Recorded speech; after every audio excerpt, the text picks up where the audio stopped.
Janasena senior నాయకులు SUDA chairman కోరికన Ravikumar Bhavani అధ్యక్షతన పాతపట్నం మండల కేంద్రంలో ఉన్న కోరికన ఫౌండేషన్ కార్యాలయంలో జనసేన కార్యకర్తలతో సమావేశం ఏర్పాటు చేశారు. అనంతరం ఈ కార్యక్రమంలో పలువురు మాట్లాడుతూ తమ ప్రాంతాల్లోని సమస్యలు జనసేన సీనియర్ నాయకులు కోరికన రవికుమార్ దృష్టికి తీసుకొచ్చారు. జనసేన నాయకులు పిలుపు మేరకు సీనియర్ నాయకులు రేగేట్ షణ్ముఖరావు, బీజేపీ సీనియర్ నాయకులు దుక్కా శ్రీకాంత్ రెడ్డి, ఎక్స్ సర్పంచ్ భుజంరావు పాల్గొని పలు విషయాలపై కార్యకర్తలతో ముచ్చటించారు. ఈరోజు మన కార్యక్రమానికి విశిష్ట అతిథులు శ్రీకాంత్ రెడ్డి గారు వచ్చారు. సార్ థ్యాంక్ యూ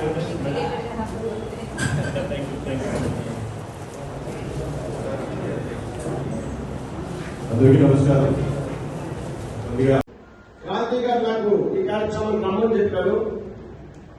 నేను జరుగుతున్నటువంటి సమాజంలో జరుగుతున్నటువంటి పేదల మీద దాడులు జరుగుతున్నటువంటి ఈ దాడులు చూసి సహించుకోక సదా మీ సేవ అనేటువంటి ఒక సంస్థ స్థాపించి ఆ సంస్థ ద్వారా శుభోదయం అనేటువంటి కార్యక్రమం ద్వారా ప్రతి గడపకు కూడా పాల్గొనలో వెళ్ళాను.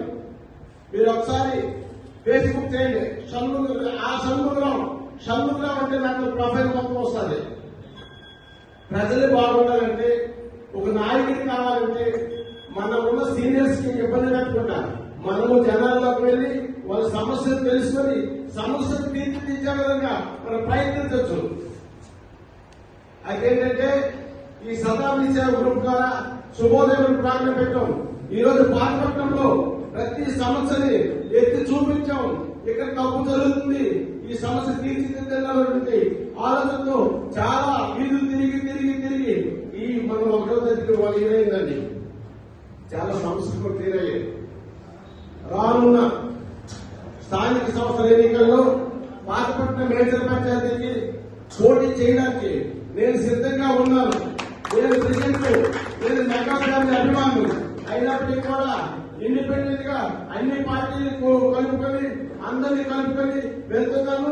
కానీ ఈ మన రవికుమార్ గారు మాట ఇస్తే తప్పనిసరిగా సర్పంచ్ ఎన్నికల్లో పోటీ చేసి విజయం సాధించి మీ ముందుకు వస్తారని కోరుకుంటున్నాను. అందరికీ నమస్కారం. షణ్ముఖ గారు, మీలాంటి సమాజం మీద బాధ్యతతో డామినేట్ కాదు మన పని. మన సమస్యలు అలాగా కోరికలాగా సమస్యలు కోరుకొని వస్తుంటాయి. ఒక సమస్య తెలుసు, మన సమస్యలు పరిష్కరించడానికి కావాల్సిన అన్వేషణలు ఉన్నాయి. ఈ రోజు చెప్పినట్టు ఈ గవర్నమెంట్ నడుస్తుంది. మనం సమస్యల్లో గవర్నమెంట్ దృష్టి పెట్టడమే పరిష్కారం ఎలా అవ్వాలో అలా అవుతుంది. కాబట్టి జనసైన్యం ఎప్పుడు ఆధారపడవద్దు. ఎందుకంటే రేపు రాబోయే రోజుల్లో భారతదేశాన్ని పరిపాలించేది యువత. జన సైనికులు ముఖ్యమైన